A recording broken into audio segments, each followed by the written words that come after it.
तो नमस्कार। Rathore GK NCA classes में आपका स्वागत करता हूं। मैं आपका होस्ट आदित्य राठौर। आप लोगों को होली की बहुत बहुत बधाई। आज हम करेंट अफेयर से 15 महत्वपूर्ण क्वेश्चन लाए हैं। आज का पहला प्रश्न है, हाल ही में भारत का पहला ओपन रॉक संग्रहालय कहाँ खोला गया है? हैदराबाद, इंदौर, लखनऊ, कोलकाता। इसका हैदराबाद सही हो जाएगा। केंद्रीय विज्ञान और प्रौद्योगिकी राज्य मंत्री डॉक्टर जितेंद्र सिंह ने हैदराबाद, तेलंगाना में भारत के पहले ओपन रॉक संग्रहालय का उद्घाटन किया है। संग्रहालय भारत के विभिन्न हिस्सों से लगभग 35 विभिन्न प्रकार की चट्टानों को प्रदर्शित करता है, जिनकी उम्र 3.3 बिलियन वर्ष से लेकर पृथ्वी के इतिहास के लगभग 55 मिलियन वर्ष तक है। आज का अगला प्रश्न है, हाल ही में ममता बियॉन्ड 2021 नामक पुस्तक किसने लिखी है? विनोद कनन, जिशान लतीफ़, जयंत घोष, शैलेश जैन। इसका जयंत घोष सही हो जाएगा। यह हार्पर कॉलिंस पब्लिशर्स इंडिया एक नई किताब प्रकाशित करने के लिए तैयार है, जिसका शीर्षक ममता बियॉन्ड 2021 है। राजनीतिक पत्रकार हैं जयंत घोष। इनके द्वारा लिखित अरुणव सिन्हा द्वारा अनुवादित है। पुस्तक के विमोचन की घोषणा 5 जनवरी 2022 को पश्चिम बंगाल के मुख्यमंत्री और तृणमूल कांग्रेस पार्टी की नेता ममता बनर्जी के जन्मदिन पर की गई थी। पुस्तक इस बात की पड़ताल करती है और जांच करती है कि भारतीय जनता पार्टी 2021 के पश्चिम बंगाल चुनाव में क्यों हार गई। आज का अगला प्रश्न है, हाल ही में शीर्ष 10 वैश्विक सूची में शामिल होने वाला भारत का एकमात्र हवाई अड्डा कौन सा बना है? इंदिरा गांधी हवाई अड्डा, मुंबई हवाई अड्डा, कोलकाता हवाई अड्डा, चेन्नई हवाई अड्डा। इसका सही आंसर चेन्नई हवाई अड्डा हो जाएगा। यह एविएशन एनालिटिक्स फर्म यानी सीरियम के अनुसार भारत का चेन्नई हवाई अड्डा वर्ष 2021 में ऑन टाइम प्रदर्शन के लिए शीर्ष 10 वैश्विक सूची में शामिल होने वाला देश का एकमात्र हवाई अड्डा बना है। इस पर पहुंचने के लिए सीरियम ने डेटा का विश्लेषण और तुलना की थी। बड़े हवाई अड्डे सीरियम द्वारा विश्व स्तर पर विश्लेषण किए गए 70 मार्गों के लिए समय पर प्रस्थान चेन्नई हवाई अड्डे के लिए 89.32% है। इसका उपलब्धि है ग्राहक को सेवा में गुणवत्ता और परिचालन उत्कृष्टता का प्रतिनिधित्व करना। आज का अगला प्रश्न है, हाल ही में उपयोगकर्ता ट्रैकिंग पर किस देश ने गूगल और फेसबुक पर 235 मिलियन यूरो का जुर्माना लगाया है? जर्मनी, रूस, फ्रांस, अमेरिका। इसका फ्रांस सही हो जाएगा। फ्रांस में कुकी ट्रैकिंग के लिए गूगल और फेसबुक पर संयुक्त रूप से 235 मिलियन डॉलर का जुर्माना लगाया गया है। मीडिया रिपोर्ट में इसकी जानकारी दी गई और पॉलिटिको में एक दस्तावेज का हवाला देते हुए प्रकाशित एक रिपोर्ट के मुताबिक फ्रांसीसी निगरानी आयोग नेशनल डी इन्फॉर्मेटिक एट डेस लिबर्टेस फ्रांसीसी डेटा के गोपनीयता का उल्लंघन करने के मामले में इसे जुर्माना लगाया गया है। अब बात फ्रांस का होता है तो फ्रांस का राजधानी पेरिस है। यहाँ का मुद्रा यूरो या CFC फ्रैंक है।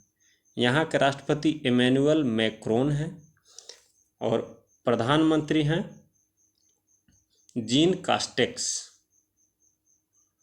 आज का अगला प्रश्न है, प्रताप सिंह राणे को किस राज्य सरकार द्वारा आजीवन कैबिनेट मंत्री का दर्जा दिया गया है? गोवा, पश्चिम बंगाल, महाराष्ट्र, हिमाचल प्रदेश। इसका गोवा सही हो जाएगा। तो गोवा के पूर्व मुख्यमंत्री थे प्रताप सिंह राणे। इनको गोवा सरकार ने अस्थायी रूप से कैबिनेट मंत्री का दर्जा देने का फैसला किया है। राणे फिलहाल कांग्रेस के विधायक हैं और पेरिम विधानसभा सीट का प्रतिनिधित्व करते हैं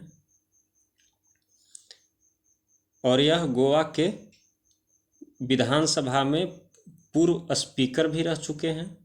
अब बात यहाँ गोवा का होता है। गोवा का राजधानी पणजी है। इसकी स्थापना 30 मई 1960 को हुआ था। यहाँ के राज्यपाल हैं PS श्रीधरन पिल्लई। मुख्यमंत्री हैं प्रमोद सावंत। आज का अगला प्रश्न है, UI path automation excellence award 2021 किस बैंक ने जीता है? SBI bank, Punjab national bank, ICICI bank, south Indian bank, इनमें से कोई नहीं। इसका साउथ इंडियन बैंक हो जाएगा। तो साउथ इंडियन बैंक ने क्राइसिस फॉर बिजनेस कंटिन्यूटी के तहत सर्वश्रेष्ठ ऑटोमेशन के लिए UI path automation excellence award 2021 जीता है। पुरस्कार का 2021 संस्करण परिवर्तनकारी स्वचालन परियोजना के माध्यम से परिवर्तन लाने के लिए भारत और दक्षिण एशिया में व्यक्तियों और संगठनों के योगदान को मान्यता देता है। दक्षिण एशिया में श्रीलंका, बांग्लादेश और नेपाल। आज का अगला प्रश्न है, अंतर्राष्ट्रीय सौर गठबंधन में शामिल होने वाला 102वां देश कौन सा बना है? युगांडा, एंटीगुआ और बरमूडा, बारबाडोस, अफगानिस्तान। इसका एंटीगुआ और बरमूडा हो जाएगा। तो गुयाना में भारतीय उच्चायोग ने ट्वीट करते हुए यह जानकारी दी और फ्रेमवर्क समझौते पर दस्तखत किए। भारतीय उच्चायुक्त डॉक्टर KJ श्रीनिवास की मौजूदगी में एंटीगुआ और बरमूडा अंतर्राष्ट्रीय सौर ढांचे में शामिल हुए। अंतर्राष्ट्रीय सौर गठबंधन अपने सदस्य देशों में ऊर्जा पहुंच लाने, ऊर्जा सुरक्षा सुनिश्चित करने और ऊर्जा संक्रमण को चलाने के साधन के रूप में सौर ऊर्जा प्रौद्योगिकी की बढ़ोतरी के तैनाती में एक सहयोगी मंच है। आज का अगला प्रश्न है, अंक ज्योतिष में पहली बार गिनीज वर्ल्ड रिकॉर्ड और 2022 का पहला वर्ल्ड रिकॉर्ड किस भारतीय ने बनाया है? राम जोशी, किशन लाल, JC चौधरी, विशाल अग्निहोत्री। इसका JC चौधरी सही हो जाएगा। इसमें भाग 6000 प्रतिभागियों ने लिया था, जो प्राचीन विज्ञान के बारे में शिक्षित कर हासिल किया गया था। ये प्रतिभागी अमेरिका, ब्रिटेन, मध्य एशिया और भारत से शामिल हुए थे, जिसमें भारत के मशहूर अंकशास्त्री JC चौधरी ने अपना वर्ल्ड रिकॉर्ड कायम किया है। आज का अगला प्रश्न है, सुरक्षा परिषद की आतंकवाद निरोधी समिति के नए अध्यक्ष कौन बने हैं? ओम माथुर, TS त्रिमूर्ति, विश्वनाथ मुंडे, SS भालचंद्र। इसका B ऑप्शन सही हो जाएगा, TS त्रिमूर्ति। भारत ने 1 जनवरी 2022 से शुरू होकर 1 वर्ष के लिए संयुक्त राष्ट्र सुरक्षा परिषद की आतंकवाद रोधी समिति की अध्यक्षता ग्रहण कर लिया है, जिसमें TS त्रिमूर्ति को 2022 के लिए संयुक्त राष्ट्र सुरक्षा परिषद की आतंकवाद निरोधी समिति के अध्यक्ष के रूप में नियुक्त किया गया है। आज का अगला प्रश्न है, संघाई सहयोग संगठन के नए महासचिव कौन बने हैं?